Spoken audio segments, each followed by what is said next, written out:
Assalamualaikum warahmatullahi wabarakatuh dan salam sejahtera. Dalam video ini saya akan menerangkan tentang cara bermain permainan interaktif yang dikenali sebagai dunia huruf.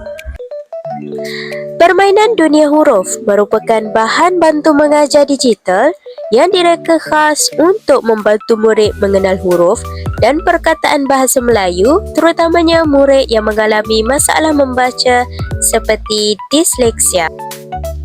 Untuk memulakan permainan, murid perlu menekan butang mula yang terdapat pada skrin utama. Setelah permainan dimulakan, murid akan dibawa ke beberapa soalan interaktif yang berkaitan dengan huruf dan perkataan dalam bahasa Melayu. Antara aktiviti yang terdapat dalam permainan ini ialah memilih huruf yang sama, mengenal warna berdasarkan perkataan, memilih perkataan yang betul berdasarkan gambar, mengisi tempat kosong, menyusun huruf menjadi perkataan yang betul, serta mengenal huruf pertama atau huruf terakhir dalam sesuatu perkataan.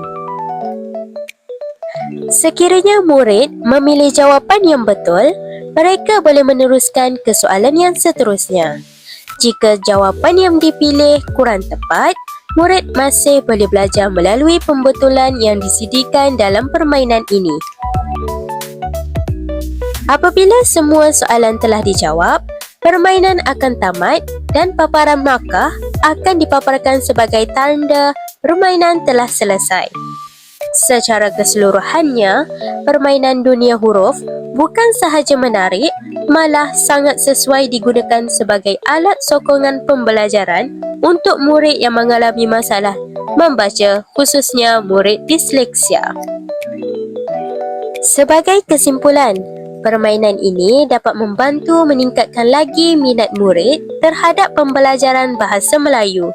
Di samping dapat memperkukuhkan lagi kemahiran membaca, mengenal huruf dan membina keyakinan diri murid.